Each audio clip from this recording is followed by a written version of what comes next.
juga gitu. Kedipin juga. Kedipin juga. Per hari ini alhamdulillah saya 40 kali pergi umroh. Nah akhirnya saya dapat ijazah dari guru saya. Nah ini karena ijazah, mudah-mudahan yang dengerin podcast nyatet ya. Ya. Ini karena ijazah. Jarang saya buka gitu. Biasanya saya buka tuh di kelas. Wah spesial nih ya. Spesial nih gitu ya. Spesial ya insya Allah. Jadi kalau memang ada yang mau dengerin serius, sungguh-sungguh nyatet. Bukan cuma sekedar dilihat gitu, coba dicatat. Karena ini ijazah dari guru saya. Kata guru saya gini. Setahu saya rezeki itu kan udah diatur Tuhan. Yeah. Kenapa sih harus ada magnet untuk ditarik-tarik? Gimana Panas? Iya, Bismillah ya. Rezeki itu udah diatur, cuma kita kan nggak tahu.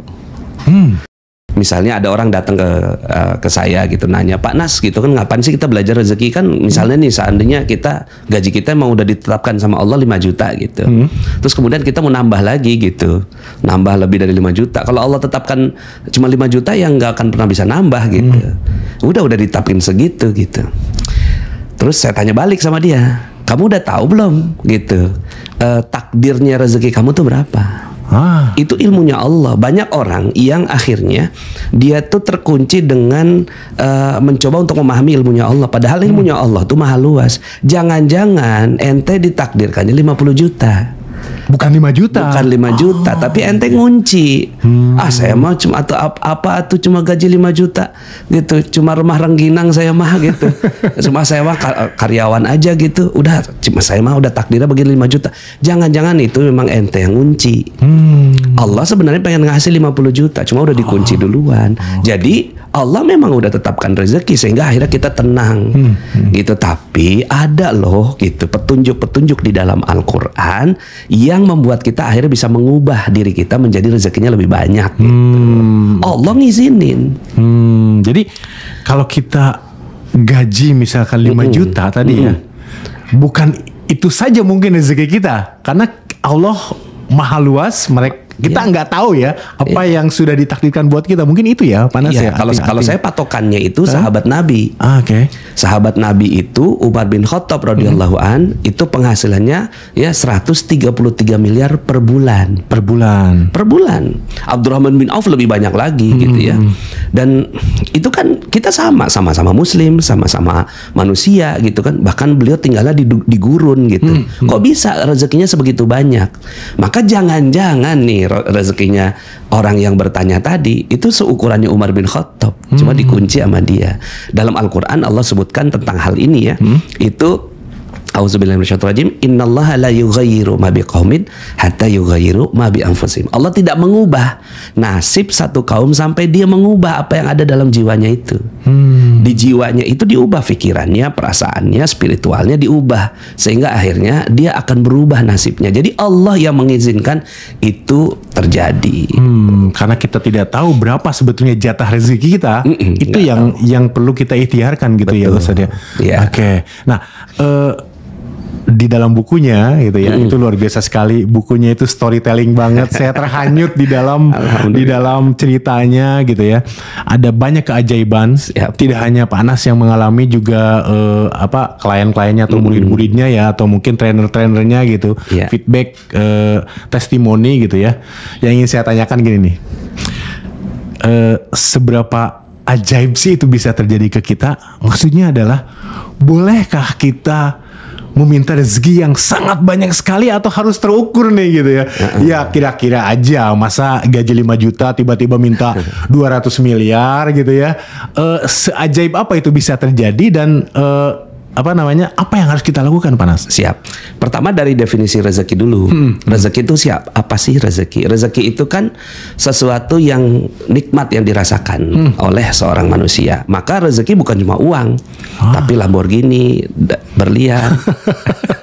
Pakai uang juga sih. Oke. Kesehatan, harmonis dengan keluarga, itu juga rezeki kan. Bahkan kesehatan bisa jadi rezeki yang lebih besar daripada uang. Kenikmatan ibadah juga rezeki, surga juga rezeki. Kalau udah begitu definisinya, rezeki terbatas apa nggak terbatas? Nggak terbatas. Maka mental keberlimpahan ini harus disesuaikan dengan definisi rezeki itu. Selama ini kita dikunci dengan istilah upah minimum regional, ya kan, UMR, dikunci di situ. Padahal rezeki itu nggak terbatas. Nah, apalagi udah rezeki nggak terbatas, magnet. Gitu. Magnet kita jadi magnet bagi rezeki yang tak terbatas. Jadi kalau ditanya nggak terbatas apa rezeki itu, keajaiban-keajaiban itu bisa terjadi. Karena gini, kita ini bukan makhluk dunia, kita ini alien kan gitu. Ini bukan makhluk sini, kita ini makhluk sorga. Mata kita nggak ada produknya di sini, nggak ada pabrik mata tuh nggak ada pabrik hidung, nggak ada pabrik gigi, nggak ada. Kita ini jantung nggak ada pabriknya. Kita ini semua dibuat di sorga. Di sorga alam keajaiban, alam keajaiban, kita jentik jari aja datang semua. Nah sekarang pertanyaannya, alam orang yang bukan lagi ada di sorga itu adanya di bumi. Pertanyaannya, apakah karakter sorga itu masih ada di bumi? Jawabannya iya. Cuma kita ngunci diri kita bahwa kita makhluk bumi, bukan, kita tuh makhluk sorga. Pertanyaannya, untuk apa kita diciptakan? Gitu. Kita diciptakan untuk menikmati keajaiban itu. Dalam Al-Quran surat Al-Baqarah ayat 35. Ketika Nabi Adam nanya, ya Allah, untuk apa saya diciptakan? Gitu, untuk apa saya diciptakan? Kata Allah, uskun anta wa zaujukal jannah wa kula minha ragadan haitsu syi'tuma. Duduk diam engkau ya Adam beserta istrimu di pelaminan di sorga.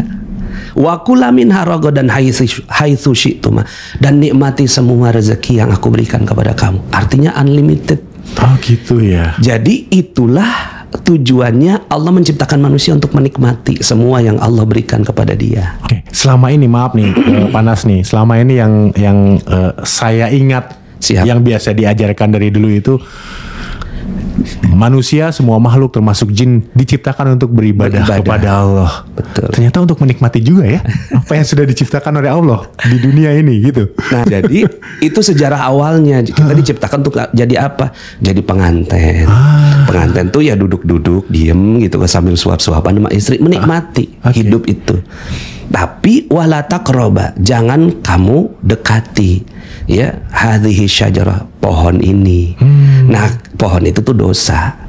Akhirnya satu dosa dibuat sama Nabi Adam, membuat akhirnya kita yang fasilitas yang tadi itu semua ditarik sama Allah. Untuk dapetin lagi, untuk dapetin lagi fasilitas itu ibadah. Wa ma khalaqtul jinna wal insa illa liya'budun. Jadi sejarahnya kalau ditanya untuk apa diciptakan manusia, langsung banyak orang untuk beribadah. Padahal bukan untuk itu. Jawaban awalnya karena dia melakukan dosa, maka ya udah, kalau kamu mau menikmati lagi keajaiban-keajaiban itu, nih aku kasih caranya. Caranya adalah dengan mendekat kepada Allah gitu. Jadi kita ibadah dengan mendekat ke Allah supaya nanti kita bisa menikmati lagi di surga. Pertanyaannya adalah, apakah harus nunggu di surga kita menikmati semua fasilitas Allah itu, Tan? Banget nih pertanyaannya, ini runut banget. Apakah harus kembali ke surga? Enggak. Sekarang juga udah bisa. Jadi Al-Quran itu diturunkan untuk menjadi petunjuk bahwa Al-Quran itu untuk di mana? Di surga apa di dunia? Di dunia. Di dunia. Dia adalah petunjuk untuk mereka-mereka yang mau hidup di surga kembali, tapi menikmatinya di dunia. Inilah buku petunjuknya. Saya ambil dasar dari kata magnet rezeki nih, mihrab rezeki. Dalam Al-Quran surat 3 ayat 70, surat 3 ayat 37. Auzubillahi minasyaitonir rajim. Kullama dakhala 'alaiha Zakaria al-mihrab wajada indaha rizqa. Setiap Zakaria menemui Maryam di mihrabnya, selalu ada makanan di sisinya. Padahal nggak beli, nggak masak, nggak belanja, nggak kerja. Selalu ada makanan di sisinya. Zakaria heran, dari mana ini? Kan kamu nggak kerja, nggak belanja, nggak pesan GoFood gitu. Ya, kok bisa? Kalau seandainya jawabannya Maryam begini, nggak tahu paman, datang sendiri. Tiba-tiba ada gitu ya? Tiba-tiba ada, selesai sudah, nggak ada ilmu sudah di situ. Tapi Maryam bilang, qalat huwa min indillah innallaha yarzuqu may yasha bighairi hisab. Ini datang dari Allah. Kalau Allah mau kasih rezeki, dikasih secara ajaib. Bighairi hisab, di luar batas logika. Nah, itu berarti jadi bukti bahwa keajaiban itu bisa terjadi di dunia. Oleh siapa? Oleh Maryam. Kemudian akhirnya Zakaria belajar sama Maryam. Itu polanya Al-Quran. Gitu ya. Kan Zakaria nabi, belajar sama yang bukan nabi. Zakaria lelaki, belajar sama yang perempuan. Tapi ini Allah menempatkan perempuan lebih tinggi daripada lelaki. Zakaria senior, belajar sama yang junior. Kan luar biasa. Dan inilah ilmu keajaiban itu. bisa didapat dari siapa saja. Maka mudah-mudahan saya berdoa yang ngelihat podcast ini dapatin keajaiban. Amin ya Allah. Amin ya Rabbal alamin. Insyaallah mudah-mudahan. Nah, jadi akhirnya Zakaria belajar sama Maryam. Kemudian hunalika da'a Zakaria rabbah di ayat berikutnya. Setelah mempelajari ilmunya, Zakaria mempraktekkan. Gitu. Ya Allah, kalau Maryam punya keajaiban, aku mau juga dong. Nah, jadi inspirasi ini mudah-mudahan dari buku itu niatan saya adalah orang-orang terinspirasi. Panas bisa loh dapat keajaiban. Bisa loh para pembuka yang baca bukunya bisa dapat keajaiban. Aku juga mau dong. Nah, sama persis dengan pola tadi. Akhirnya Zakaria bukan minta makanan, mintanya anak. Karena bagi Zakaria dapetin anak adalah keajaiban. Umurnya 80 tahun, istrinya mandul. Bagaimana mungkin bisa punya anak? Tapi kata Allah, kadzalikallahu yaf'alu ma yasha. Demikianlah Allah berbuat sekehendaknya. Di mana sekehendaknya itu, di surga apa di dunia? Di dunia. Artinya apa? Keajaiban itu ada juga di dunia. Nah, maka kita tinggal pelajari, kita explore nih gitu. Al-Quran udah kasih clue gitu. Ayat itu dalam bahasa Arab itu kan ayat. Di Indonesia nggak ada terjemahnya itu. Ayat nggak ada terjemahnya. Ya, ayat jadi ayat lagi. Ayat kan. Ya. Tapi kalau bahasa Inggris ada. Apa itu? Clue. Clue. Ayat itu clue artinya ya. Artinya celuwe. Ya kan? Iya, clue. Clue. Jadi ayat min ayatillah. Clue dari clue-cluenya Allah. Gitu. Jadi clue itu ibarat kita sebagai Sherlock Holmes gitu. Pengen menemukan sesuatu gitu, nemuin clue-nya. Clue-nya apa? Itu clue-nya itu clue-nya adalah Maryam ajaib. Ada ilmunya, Zakaria belajar. Itu clue-nya. Oh, berarti ada ilmunya dong. Ya. Nah, maka saya coba mengeksplor magnet rezeki itu untuk ilmu keajaiban. Luar biasa sekali ya. Zakaria mempelajari atau mendapatkan clue-nya diajarkan oleh Maryam dulu. Nah, ini kita saat ini, kami nih ya, dan viewer semuanya dapat clue-nya dari buku Rahasia Magnet Rezeki yang alhamdulillah mega bestseller boleh dibilang ya, karena udah cetakan ke berapa puluh gitu ya. Panas sendiri clue-nya dari mana sih dulu? Gimana ceritanya kok sampai menemukan rahasia ini gitu? Boleh diceritakan? Iya. Waktu itu kan kita pengen ajaib. Cuma kita bukan siapa-siapa.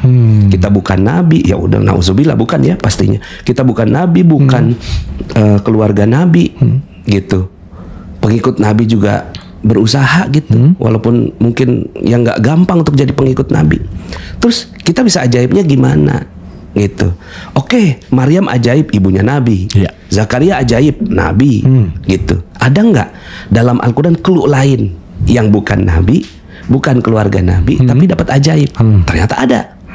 Clue-nya ada di dalam surat An-Naml 27 ayat 38. Di ayat itu ketika Nabi Sulaiman menyampaikan kepada murid-muridnya, wahai murid-muridku, kamu kan udah ngelihat podcast aku. Sekarang buktikan kalau kalian juga bisa sukses. Buktikan kalau kalian juga bisa jadi ajaib. Gimana caranya? Caranya pindahkan coba istana Ratu Balkis. Siapa yang bisa angkat tangan itu? Jin. Namanya jin ifrit. Qala ifritu minal jin ana atika bihi qabla an taquma min maqamik. Aku bisa pindahkan itu sebelum kau berdiri. Gitu, dari tempat dudukmu. Lebih kurang kan 2-3 jam lah. Itu perjalanan dari Yaman ke Palestina. Perjalanan kalau di Google Map itu 2.400 km. Ini 2-3 jam, ini kan ajaib. Ajaib ya? Ajaib. Berarti kan ini ilmu teleportasi. Gitu. Jadi ilmu teleportasi ada clue-nya dalam Al-Quran. Nah, kemudian apa kata Nabi Sulaiman? Kelamaan 2-3 jam mah. Ada nggak yang bisa lebih cepat? Berkatalah seorang yang belajar ilmu teleportasi ini. Qala alladzi indahu ilmu minal kitab ana atika bihi qabla ayyartadda ilaika tarfuk. Aku bisa pindahkan. Berkatalah seorang yang tidak dikenal. Nggak disebut namanya di situ. Nggak disebut. Yang kalau tadi qala ifrit. Jin berkatalah ifrit, berkatalah jin ifrit. Ini qala alladzi, berkatalah seorang yang indahu ilmu minal kitab. Dia mengambil sumber dari Alkitab. Artinya ada ilmunya, ada clue lagi tuh. Ada cluenya. Ada ilmunya, Sulaiman gurunya, gitu. Ana atika bi, aku bisa pindahkan itu kan qabla ayyartadda ilaika tarfuk, sebelum matamu berkedip. Sekedip mata aja udah ajaib. gitu. Gimana sebelum mata berkedip? Saya tahu ilmu teleportasi itu pertama kali dari film Star Wars ya. Cet gitu kan. Pindah dari kapal luar angkasanya itu untuk ke sebuah tempat kan set gitu. Dan itu terjadi di zaman Nabi Sulaiman. Nah, pertanyaannya adalah ini kan ajaib nih. Gitu. Saya bisa nggak ya? Nah, waktu itu saya tes. Jadi kalau pertanyaannya tadi, Pak Nas gimana? Dari ayat itu. Dari ayat itu. Saya coba tes gitu kan. Nah, waktu itu saya bisnis developer. Kemudian pas lagi ngaji gitu baca Quran, saya taruh tuh Al-Quran. Saya lihat di laptop saya ada Google Map. Ada Google Map, di belakang rumah kontrakan saya ada tanah sekitar 2 hektar gitu. Kemudian akhirnya saya bilang gini, saya kedipin ini gitu. Gitu. Yang tadi kan ilmu kedip, sekarang saya kedipin aja. Saya kedipin juga gitu. Datanglah ting gitu. Nah, setelah itu nggak datang sih. Jadi ya saya kan belum ajaib gitu, belum belajar juga. Tapi ajaibnya beberapa hari kemudian Pak Lurah datang. Pak Nas mau beli tanah nggak? Di mana Pak? Di situ. Oh, itu yang saya lihat di Google Map. Persis itu. Persis. Itu tanahnya gitu.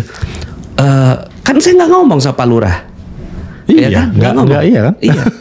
Ini kan jadi terfrekuensi itu. Saya mau tanah ini ting gitu. Kemudian masuk ke dalam jiwanya Pak Lurah. Pak Lurah tahu informasi itu, kemudian nyampaikan ke saya. Pak Lurah tahu yang punya tanah. Tahu saya, yuk ke sana. Saya datanglah ke Condet tuh. Ya, Pak Haji tanahnya mau dijual. Iya emang, cuma gua kagak tahu sertifikatnya di mana. Oh gitu? Iya, lo kok gitu Pak Haji? Satu lemari sertifikat semua. Oh gitu, wah ini tuan tanah atau apa ya? Gua kagak paham yang maksud yang mana. Umur saya 28 tahun, ketemu tuan tanah kayak gitu. Tuh gemeteran. Akhirnya dia bilang gini, lu datang deh minggu depan gua siapin sertifikatnya. Minggu depan saya datang lagi udah siapin 18 sertifikat di atas meja. Dibilang gini, lu bawa deh semua. Bawa Pak Haji, bayarnya bagaimana? Emang lu punya duit? Gitu. Itu saya biasa udah latihan negosiasi gitu kan. Tapi pertanyaan ini belum latihan gitu. Belum latihan ya. Emang lu punya duit? Aduh ini nggak ada yang dalam dalam latihan saya gitu.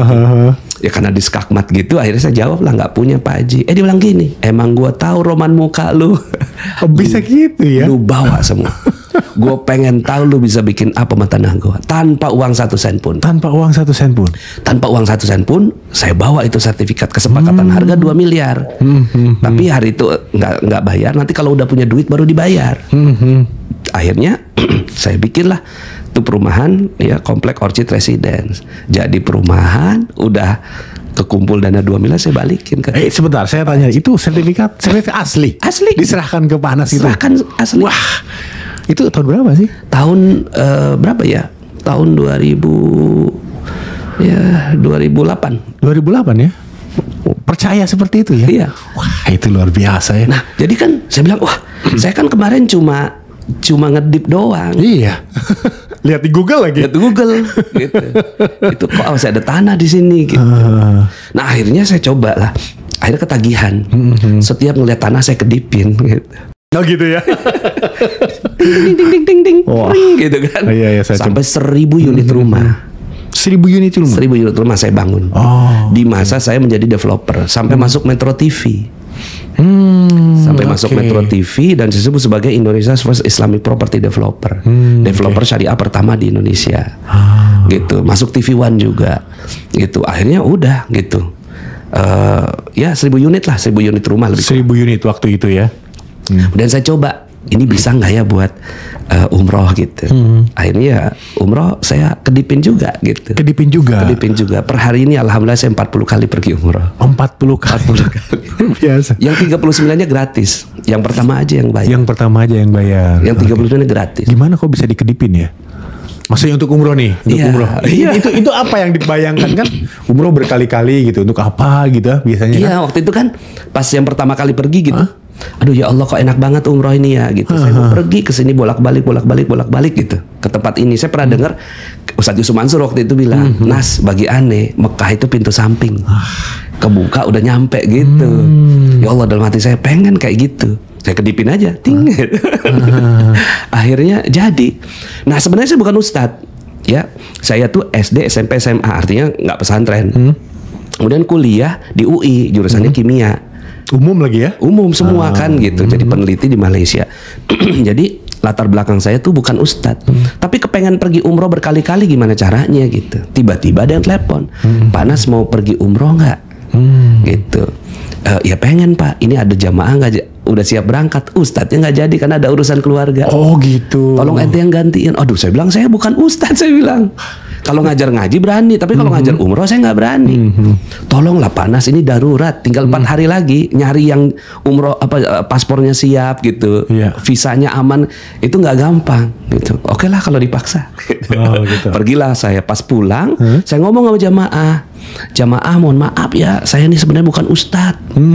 Oh bukan ustadz, iya gitu. Saya itu cuma terpaksa gitu. Sekarang ini saya pengen jujur sama Bapak Ibu semua. Saya takut gitu sepanjang saya umroh tuh saya manipulatif, bukan ustadz tapi ngaku ustadz gitu. Maaf ya Bapak Ibu ya, jangan tuntut saya di akhirat gitu. Oh gitu, ya mohon maaf saya ngomongnya di akhir, kalau di awal nggak ada yang mau berangkat. Nggak ada yang mau berangkat, kasihan teleponnya ya. Kemudian akhirnya ada satu jamaah yang ternyata lapor sama travel. Itu ustadznya pengganti ya. Iya, pakai aja terus, bagus kok. Oh gitu malah ya. Dipakailah sampai sekarang. Akhirnya ilmu ini saya pakai terus. Jadi mau apa saya kedipin, mau apa saya kedipin. Gitu ya. Cara kedipin Bismillahirrahmanirrahim. Semua orang bisa. Saya juga pengen kedipin apalah nanti yang. Cuman kan gini tadi ya, Panas, bahwa kenapa sih udah dikedipin tapi kita tuh kayaknya udah jungkir balik, udah kerja keras dan sebagainya. Apa sih yang menghalangi yang dikedipin itu datang tuh apa sebetulnya gitu ya? Siap. Kira-kira apa sih di sebagian banyak orang misalkan, karena di komen-komen juga yang waktu trainernya Pak Nas ini podcast di sini, saya sudah baca bukunya tapi saya belum dapat keajaiban gitu ya. Terus saya kok sudah berusaha untuk menjalankan apa yang ada di buku, tapi kok saya tetap miskin gitu. Apa sih ini, masalahnya apa sih kan? Tadi contoh yang bukan siapa-siapa ternyata bisa jadi siapa-siapa. Nah ini kenapa Panas kira-kira? Ya pertama, kalau buku nggak semua orang mampu baca buku ya, karena kan buku ini media ilmu yang udah biasa baca buku pasti dia dapat. Tapi ada orang-orang yang baca buku nggak ngerti-ngerti gitu. Ya nggak apa-apa, artinya setelah itu akhirnya saya buatin, dulu belum zamannya podcast ya, dulu saya buatin rekaman audio di Telegram, silakan yang mau dengerin gratis. Saya bilang, nah mudah-mudahan ini juga yang bagi yang tadi bertanya gitu, ini bisa jadi jawaban gitu, penjelasan dari saya secara langsung gitu. Jadi sekarang kita masuk nih ke pertanyaan tadi gitu. Terus gimana? Udah praktekin tapi belum ajaib. Prinsip dasarnya sederhana sebenarnya. Prinsip dasarnya teleportasi itu tadi. Teleportasi itu dia nggak boleh ada gangguan sedikit pun. Oh iya ya. Kalau ada gangguan sedikit pun gitu ya, tiba-tiba tangannya putus gitu. Bisa jadi sih. Jadi sebelum ke teleportasi kita ke ini dulu deh, ke sinyal. Sinyal itu kan kalau ada gangguan, dia nggak bisa jadi nggak bisa lancar. Ya. Gangguan itu bisa jadi penghalang kita pada saat ada pohon, kita berada di basement, gitu kan, gedung yang tinggi segala macam itu menghalangi sinyal. Begitu juga keajaiban. Nah maka fokus kita, ini sistem udah ada, sistem sinyal itu udah ada. Fokusnya adalah kurangi gangguannya. Makanya dalam buku yang saya sampaikan di buku gitu, gangguannya adalah dosa. Dosa. Ya? Jadi dosa inilah yang menghalangi kita dari keajaiban. Sebagaimana Nabi Adam terhalangi. Kan tadi kan teorinya tadi, kamu bisa nikmatin semua keajaiban itu, tapi jangan wala taqraba hadhihi syajarah. Jangan sentuh-sentuh ini pohon. Nah, pohon ini gangguan. Iya, gangguan. Nah, gangguan ini dosa kita. Nah, kita semua punya dosa. Ya. Terus, aduh, gimana ya nih kajiannya kok tentang dosa? Ya mau gimana? Teorinya begitu. Teorinya kamu dapetin keajaiban tapi jangan ada dosa. Maka upaya di ilmu magnet rezeki itu adalah bagaimana caranya supaya tidak ada dosa satupun. Kalau nggak ada dosa satupun, gitu. Kalau berhasil melakukannya, maka apapun yang kamu kedipin jadi. Oh itu kuncinya ya? Itu kuncinya. Nah akhirnya saya dapat ijazah dari guru saya. Nah ini karena ijazah, mudah-mudahan yang dengerin podcast nyatet ya. Ya. Ini karena ijazah, jarang saya buka gitu. Biasanya saya buka tuh di kelas. Wah spesial nih ya. Spesial nih gitu ya. Spesial ya, insya Allah. Jadi kalau memang ada yang mau dengerin serius, sungguh-sungguh nyatet. Bukan cuma sekedar dilihat gitu, coba dicatat. Karena ini ijazah dari guru saya. Kata guru saya gini, lakukan 1 sholat taubat untuk setiap 1 dosa. Untuk setiap 1 dosa. Ya. Itu aja kalimatnya. Lakukan 1 sholat taubat untuk setiap 1 dosa. Titik. Gitu ya. Nah pertanyaannya mau dikerjain nggak kan gitu. Itu dia. Nah maka sekarang ini saya hampir tiap hari sholat taubat. Ada dosa apa, sholat taubat lagi. Ada dosa apa, sholat taubat gitu. Ya kita semua punya dosa. Saya juga punya banyak dosanya. Jadi waktu itu saya minus 21 miliar. Jadi ceritanya saya kan praktekin ilmu keajaiban tanpa guru. Akhirnya dapat itu gitu. Akhirnya saya sampai masuk Metro TV, masuk TV One, uang masuk puluhan miliar ke rekening pribadi gitu. Umur 30 tahun, masih labil. Akhirnya berubahlah saya. Yang tadinya ya baik gitu, akhirnya saya jadi sombong, nyakiti orang, bahkan durhaka sama orang tua. Nah waktu itu tuh ngerasain tuh masih saya bisa gitu, dengan ilmu ini saya bisa gitu kan. Ternyata akhirnya dijatuhin sama Allah minus 21 miliar. Minus itu ya? Minus itu. Di titik minus 21 miliar itu saya dikejar debt collector, bolak-balik ke kantor polisi, dilaporkan ke pengadilan gitu, sampai hampir bunuh diri. Udah saking gak kuatnya gitu. Nah di titik itu saya ketemu seorang kiai. Nah kiai yang ngajarin ilmu saya tadi. Oh gitu. Lakukan 1 sholat taubat untuk setiap 1 dosa. Untuk setiap 1 dosa. Saya coba akhirnya waktu itu gitu. Saya pernah 1 malam tuh 57 kali sholat taubat. Bukan saya hebat, bukan saya bisa. Cuma ya karena kiai ngomongnya gitu. Akhirnya saya coba deh. Nggak ada niat juga untuk banyak gitu, cuma untuk ibu gitu. Ya Allah, ini sholat taubat saya untuk ibu saya. Gitu. Jadi itu juga takbirnya nggak begini ya. Allah gitu ya. Tapi setelah selesai sholat taubat, loh kok enak. Ya. Pas enak, naik lagi untuk yang kedua, untuk bapak gitu. Terus makin enak untuk istri, makin enak untuk anak yang pertama, untuk anak yang kedua, dan seterusnya gitu. Untuk klien, konsumen, ya Allah saya punya salah sama klien saya, ini sholat taubat yang kulakukan gitu.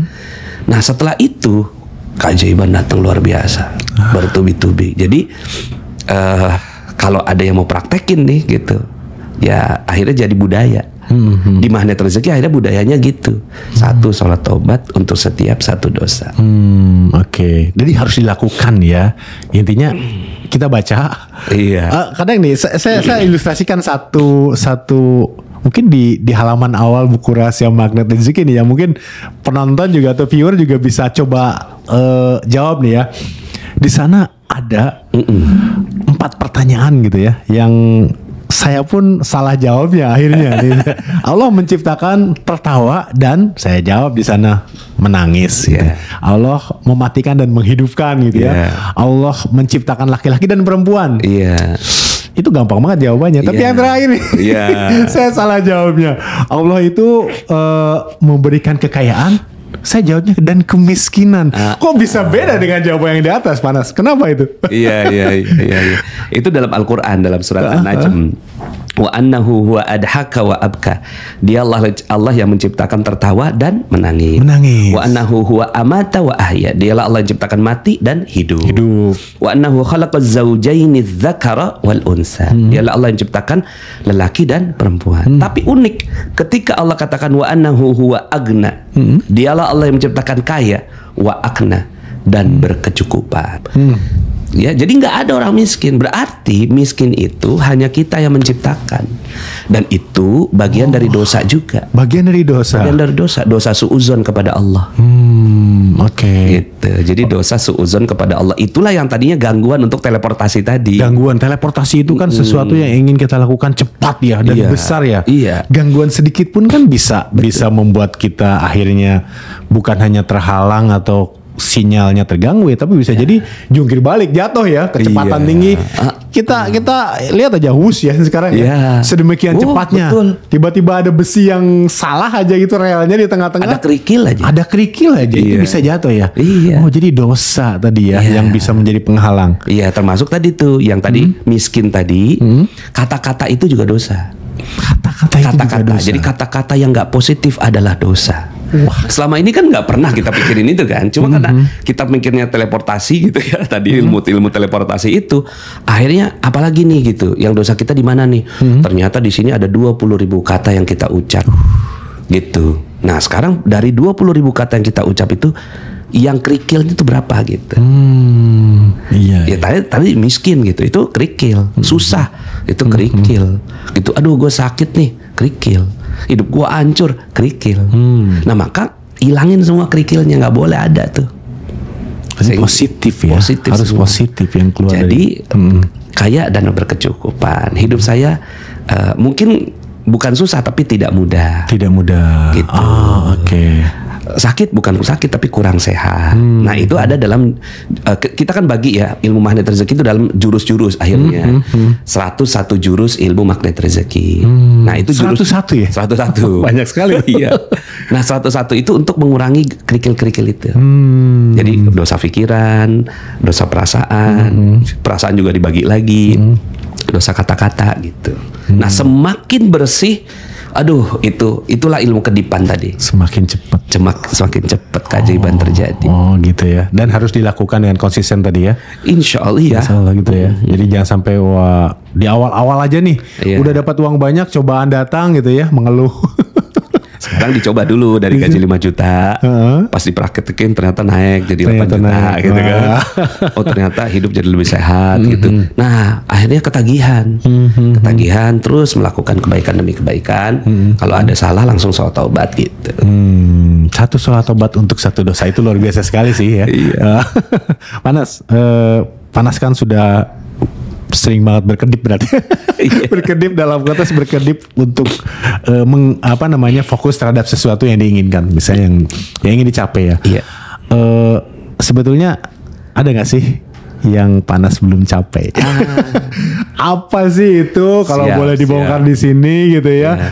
Sehingga kita bisa lihat bahwa jangan-jangan memang semua orang itu ada ultimate goals ya, selain meninggal masuk surga, itu hal yang lain. Mungkin kita semua ingin masuk surga ya, panas, tapi ada di dunia ini yang ingin panas realisasikan dalam waktu dekat atau mungkin sedang diupayakan saat ini. Saya disclaimer ya, disclaimernya gini, keajaiban itu ada batasnya. Ada batasnya. Oke. Batasnya apa? Batasnya adalah biiznillah, atas izin Allah. Nah kalau saya, apa yang Allah nggak izinkan ke saya? Anak laki-laki. Oh anaknya sekarang semua? Saya 6 perempuan semua. Oh perempuan semua. Ya. Alhamdulillah. Alhamdulillah. Jadi saya kedipin terus, kedip perempuan. Oh gitu ya. Sampai 6 gitu kan. Nah itu untuk membuktikan bahwa kita ini bukan Tuhan. Kita ini bukan Fir'aun. Kita ini bukan segalanya. Ya kayak ilmu LOA ya. Ilmu LOA, Law of Attraction. Itu kalau bisa ya teman-teman yang ikut podcast ini udah nggak pakai ilmu LOA itu. Oh gitu ya? Iya. LOA itu dari sisi namanya itu langsung masuk ke gitu ya. Masuk ke simbol. Jadi dia simbol. LOA itu simbol. Simbol apa? Simbol ilmu yang dibawa oleh orang-orang yang seperti itu. Menerangkannya kayak apa? Dalam buku The Secret dikatakan bahwa kitalah Tuhan itu. Lah kemarin ngadepin COVID aja nggak ada yang bisa itu. Mana pakar-pakar LOA mana semua gitu menghadapi COVID. Nggak bisa ya. Nggak bisa. Artinya kita tuh ada batasnya. Kita cuma bisa pesen. Cuma dari dulu, yang dulu itu cuma 90% lah yang saya minta nggak terjadi, cuma 10 yang terjadi. Nah sekarang sebaliknya, 90% yang saya minta, alhamdulillah Allah izinkan 10% aja untuk mengatakan bahwa kita ini bukan pemilik keajaiban itu. Pemilik keajaiban adalah Allah. Makanya pengingat ya. Iya. Nah, jadi makanya saya ganti LOA jadi LOP. LOP projection ya kalau nggak salah ya. Nah, projection itu ya udah kan kita mau proyeksikan. Nah, tergantung Allah mau wujudkannya gimana. Kalau attraction kita seakan-akan bisa semua di-attract. Nggak bisa. Gitu, semua nggak bisa. Nah, kalau ditanya sekarang ya saya ya hampir semua yang saya inginkan itu ya udah terwujud gitu. Ya kalau ditanya sekarang ya udah punya ilmu ini lah. Apa aja, malah sekarang agak takut ngedip gitu. Ya. Takut ngedip ya. Yang lain berusaha mencoba ngedip nih ada agak takut ngedip ya. Iya, jadi nahan-nahan sekarang. Takutnya dikedipin jadi gitu. Jadi misalnya saya waktu itu pergi ke Masjidil Aqsa gitu. Pas ke Masjidil Aqsa balik di Masjid Nabawi. Di Masjid Nabawi itu saya ketemu orang-orang Arab gitu di lift. Ana min Filistin gitu. Saya dari Palestina, saya dari Mesir, saya dari Aljazair. Ada orang Palestina nih. Saya tunjukin foto saya baru pulang dari Palestina. Marah mereka gitu. Mau gitu kan. Astagfirullah gitu kan, kok saya dimarahi gitu ya. Ya saya langsung diem aja gitu kan. Ternyata saya dinasehati pada saat itu. Terus kemudian setelah itu saya nanya sama teman saya, kenapa ya orang Arab kok marah saya tunjukin foto saya di Masjidil Aqsa. Sebagian orang Arab nggak suka kita ke sana karena Masjidil Aqsa belum merdeka, masih dikuasai oleh Israel. Berarti kamu kan masuknya pakai visa Israel. Iya gitu ya. Astagfirullah gitu. Pada saat itu saya langsung ngedip tuh. Ya Allah, kalau gitu saya mau ke Gaza gitu. Saya mau ke Gaza gitu kan. Itu sebenarnya nggak serius gitu ngomonginnya, nggak sungguh-sungguh gitu. Ternyata kejadian, saya beberapa bulan kemudian ke Gaza gitu. Karena ngedip tadi ya? Saya ngedip gitu, kayak ngedip. Jadi akhirnya apapun sekarang ini semuanya terjadi. Gitu, tinggal kita yang kontrol gitu. Kita mau apa? Kayak contoh kemarin, saya pengen banget bikin film, gitu. Saya pengen jadi produser film gitu. Karena kan banyak kisah-kisah menarik yang bisa dibawakan, bisa dibawakan dalam film gitu kan. Masa iya film cuma horor doang gitu kan, yang nggak ada value-nya gitu kan. Terus kemudian komedi horor itu yang apa nomor 1 di Indonesia. Gitu. Kepengen banget bikin film gitu. Cuma saya kan bukan produser, bukan sutradara, nggak tahu dunia sineas gitu. Film-film juga nggak banyak yang saya tonton, nggak ngerti. Tapi kan saya punya ilmu kedipan itu tadi, ilmu magnet rezeki. Nah, ada salah satu ilmu magnet rezeki namanya kickback. Kickback ya. Kickback itu kickback gitu. Jadi kalau kita mau sesuatu, maka kita bantu orang dulu. Kita mau punya mobil, maka doain mobil orang lain. Doain mobil orang lain. Kan misalnya nih kita mau punya Fortuner putih gitu. Selama ini kan kita doanya ya Allah, aku mau minta Fortuner putih. Itu nggak gampang kewujud. Ibaratnya kayak naik sepeda gitu ke atas langit. Tapi kalau mau cepet gitu, doain Fortuner putih orang lain. Asal lewat gitu kan. Ya Allah, ada Fortuner putih. Allah muliakan dia, tinggikan derajatnya, sayangi dia, rahmati dia. Penuhi bensinnya ya Allah. Kalau perlu bayarin parkirnya. Oh gitu ya. Oke. Maka gitu, itu akan lebih mudah. Kenapa? Karena malaikat langsung ikut campur. Wala kami seluzalik, kata Allah, kata Nabi dalam sebuah hadis. Buat kamu juga seperti yang kamu doakan. Oh gitu ya? Iya. Oh jadi jangan doa yang buruk ya? Iya. Betul-betul. Pada orang ya. Pada orang lain. Nah akhirnya saya mau mau bikin buku gitu. Maka saya doain buku bestseller orang lain. Gitu. Misalnya saya datang ke Gramedia, saya pegangin tuh buku-bukunya John Maxwell, gitu, Anthony Robbins, gitu. Saya peluk, gitu. Ya Allah muliakan ini, tinggikan derajatnya, sayangi dia. Saya suka sekali ya Allah dengan buku ini, gitu. Buku ini bagus banget, gitu. Nah itu akan membuat energi, dan akhirnya buku saya jadi mega bestseller. Yang rahasia magnet rezeki ini. Nah kan kita udah punya polanya nih. Kalau udah punya pola ya tinggal wujudin aja. Saya pengen punya film, maka saya mau dukung film orang lain. Nah waktu itu ada satu film namanya Sahdu, Satu Hari Dengan Ibu. Saya waktu itu nonton bareng anak-anak saya karena direkomendasiin gitu. Loh kok bagus filmnya? Ada sahabat saya di situ, Ustadz Lukman, Ustadz Lukman Hakim dari Pontianak gitu. Oke, kita kickback yang ini gitu. Jadi kickback langsung. Saya bikin 10 nobar di 10 kota gitu dengan biaya sendiri. Oh gitu ya? Iya. Jadi kita sewa bioskopnya gitu, kemudian hotelnya, saya pesawat gitu, semuanya sendiri tanpa dia tahu gitu. Setelah itu ya saya kasih kabar ke Ustadz Lukman, Ustadz gitu kan, kita alhamdulillah gitu ya, dukung nih film antum. Itu subhanallah, setelah itu produser datang gitu, ngajakin ketemuan. Ya? Pak Nas makasih ya gitu. Jadi cuma untuk ngucapin terima kasih. Untuk ngucapin terima kasih. Gitu. Sebenarnya pola ini juga, polanya yang saya tahu sudah kickback aja. Cuma yang setelah itu polanya ternyata begini, Allah mau ngirimin rezekinya.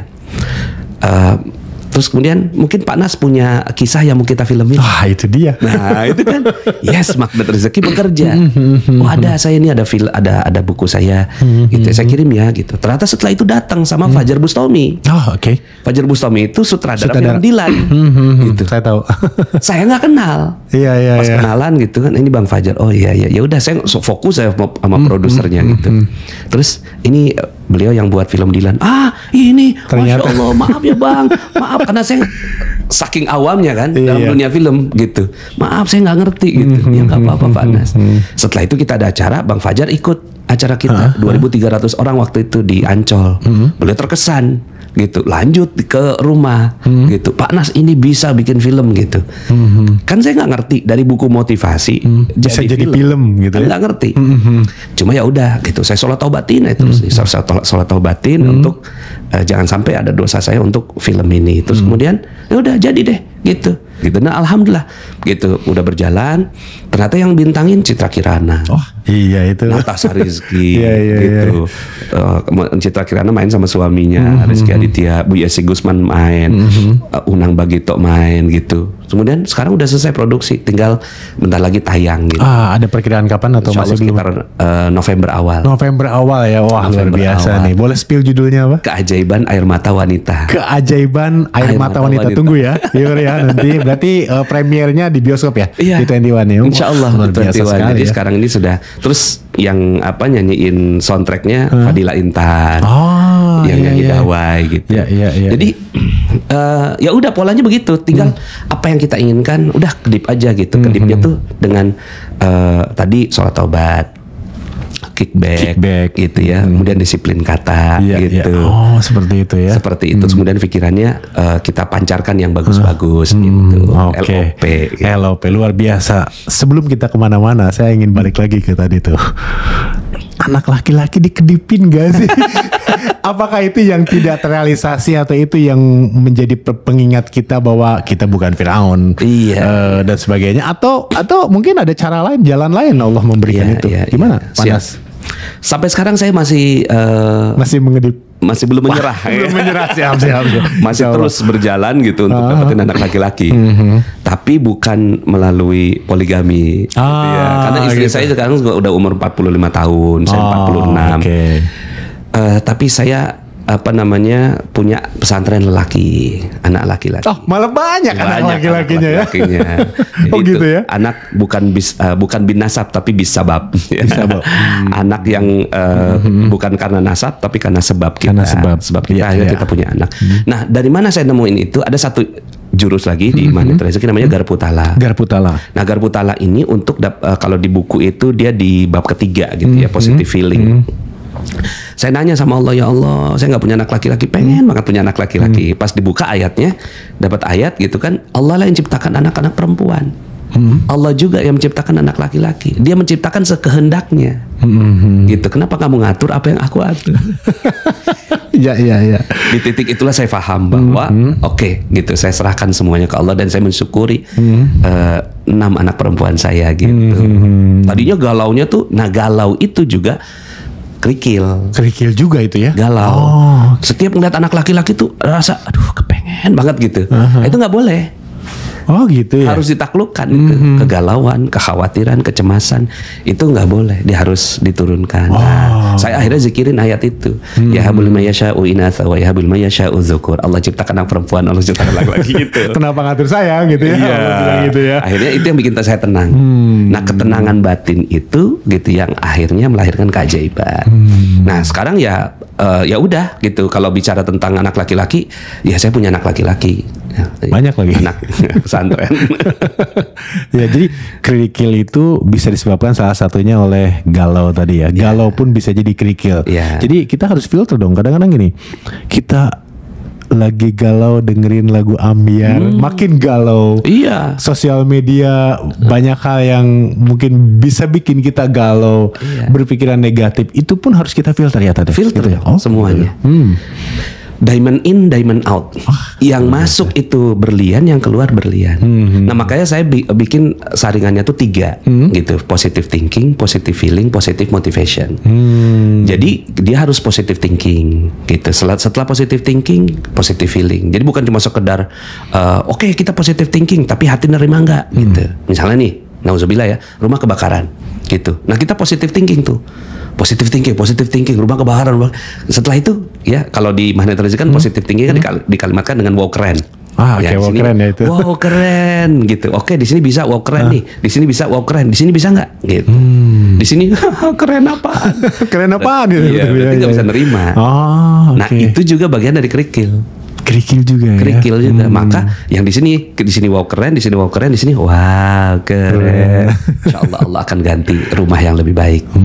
Gitu ya. Iya.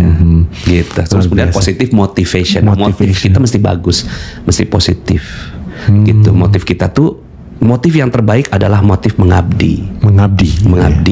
Ya, mengabdi, melayani untuk orang lain. Untuk orang lain. Iya. Itu kenapa trainernya sampai 500 di mana-mana gitu ya. Dan pasti peserta di setiap trainingnya banyak sekali, termasuk yang di Ancol tadi. Alhamdulillah, 2.300. 2.300 itu luar biasa sekali untuk seminar atau training ya gitu ya. Luar biasa sekali, Panas. Di luar kesibukannya saya yakin nih udah kesini aja sudah bersyukur, alhamdulillah. Saya bilang channel ini insya Allah berkah karena amin. Salah satunya menyiarkan motivasi tadi, inspirasi gitu ya, sehingga teman-teman atau rekan-rekan siapapun yang menonton ini bisa mendapatkan hikmahnya, juga bisa tadi menciptakan keajaiban bagi masing-masing. Di sela-sela kesibukan itu sebetulnya ada hobi nggak sih? Hobi Panas tuh apa sih sebetulnya? Iya. Hobi saya apa ya? Hobi saya baca. Oh baca. Ya. Hobi saya baca. Sekarang lagi nyoba ngafal Quran gitu. Oke. Terus ya hobi saya ketemu orang sih. Ketemu orang dan mendoakan mereka. Gitu, ketemu orang, mendoakan mereka, ya Allah mudah-mudahan gitu kantornya Dr. Demol ini sukses. Amin ya Allah. Gitu. Sekarang jadi hobi. Jadi hobi gitu ya. Jadi hobi. Jadi ketemu orang gitu ternyata enak gitu, nyaman. Jadi kalau ya hari ini alhamdulillah ya memang kita ya ngatur waktu aja sih, ngatur waktu. Bukannya sibuk banget sih, nggak sibuk banget juga gitu, banyak waktu lah gitu. Tinggal kita tentuin yang mana yang prioritas gitu. Terus ya prioritasnya sekarang gimana bisa bermanfaat buat orang lain. Nah itu ya, mengabdi tadi ya, melayani tadi luar biasa sekali. Itu motivasi yang positif dan paling bagus ya untuk melancarkan tadi teleportasi rezeki kita ya. Pada situ ya. Panas bagi teman-teman termasuk saya nih. Saya udah baca buku. Luar biasa menurut saya. Memang harus dijalankan dan konsisten tadi. Tapi kalau ingin belajar lebih banyak, dan kadang-kadang gini, kita tuh bisa konsisten atau istiqomah kalau komunitasnya mendukung. Kalau saya mau ikut training tuh gimana sih caranya? Ikut ketemu dengan trainer-trainernya gitu, sehingga gabung grupnya misalkan, sehingga saya bisa lebih konsisten istiqomah dan ada yang menguatkan satu sama lain. Itu seperti apa kira-kira? Betul. Jadi memang kalau ilmunya kan gratis ya. Iya betul. Ilmu gratis. Jadi kita nggak ada tuh bicara tentang menjual ilmu. Jadi kalau mau dapetin ilmunya silakan ke YouTube. Termasuk ini kan kita bagi secara, di sini ya. Di sini gratis. Terus kemudian juga ke Telegram di audio Magnet Rezeki. Silakan ngikutin semuanya gitu ya. Nah.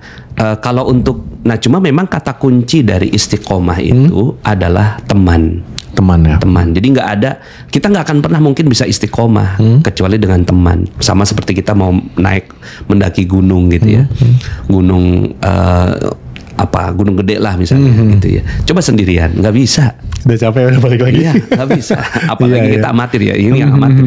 Kalau yang profesional mungkin bisa karena dia udah itu pun ketika dia profesional. Kenapa? Karena dia udah terbiasa dari awal gitu. Dia pastinya di awal-awal memerlukan teman. Nah, maka teman ini penting. Nah, training yang kita adakan tuh untuk apa sih? Untuk supaya teman-teman tuh punya temennya. Ini loh gitu, orang-orang yang lagi belajar ilmu Magnet Rezeki, silakan monggo gitu, bersahabat dengan mereka gitu. Nah, kita ada training-training yang biasanya kalau kita adakan tuh sekarang karena ya kondisi sekarang, dulu waktu itu pas Covid kita hentikan semua yang offline. Akhirnya kita zoom aja kan. Zoom ya, webinar seperti itu gitu ya. Tapi setelah itu jadi keasikan gitu loh. Jadi keasikan. Akhirnya kita bikin hibrid sekarang. Gitu. Hibrid setiap hari, setiap bulan di awal bulan atau tengah bulan hari Sabtu. Ya kalau yang dekat ini tanggal 10 lah gitu. Itu sayanya di studio gitu, terus kemudian teman-teman semua yang ada di lokasi itu mengadakannya secara offline di berbagai daerah ya, kalau nggak salah ya. Oh gitu. Oke, jadi sebenarnya ilmunya gratis ya. Ilmunya gratis. Bahkan dari YouTube-nya just banyak juga kita dapat intisarinya atau pembahasan mengenai itu ya. Iya, termasuk buku misalnya. Buku itu royaltinya 100% buat sedekah. 100% buat sedekah. Jadi niatin beli buku ya apa namanya, buat sedekah. Buat sedekah gitu ya. Oh oke. Wah, luar biasa sekali. Mas, terakhir pesan apa sih bagi kami? Saya sebut kami karena saya masih belajar, saya ingin menjemput keajaiban itu gitu. Apa yang disampaikan? Iya, bismillah. Jadi kita ini makhluk ajaib. Asalnya dari sorga, gitu kan? Kita makhluk ajaib, asal dari sorga. Maka hati-hati gitu, dan bijaksanalah menggunakan keajaiban kita. Semua yang kita pikirkan pasti jadi. Pasti loh, bukan insya Allah, ya, bukan. Pasti jadi, gitu. Karena ada orang yang bilang, aduh doa saya nggak dikabulkan. Itu bentuk suudzon dari kepada Allah. Gitu. Karena kan doa kita pasti dikabulkan oleh Allah dengan 4 bentuk. 1, dikabulkan sesuai. Gitu. Minta A, dapatnya A. Yang kedua, dikabulkan gitu sesuai keinginannya Allah. Mintanya A, dapatnya B. Gitu. Yang ketiga, ditunda waktunya, gitu. Ya udah nanti kalau kamu siap, ya Allah, aku minta A, gitu. Ya ini kamu belum siap, gitu. Minta Alphard, gitu. Ya mikirin pajaknya aja belum siap. Ya, ditahanlah sampai ente siap bayar pajaknya kan, gitu.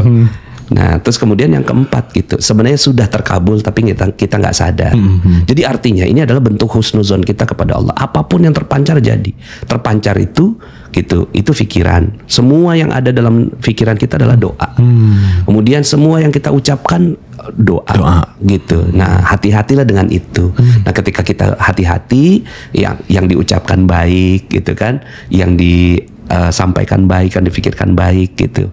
Kemudian juga melangkah ke tempat-tempat yang baik, maka insya Allah hal jazaul ihsan illal ihsan. Tidak adalah kebaikan yang kita lakukan kecuali berbalas kebaikan juga. Wah, luar biasa sekali.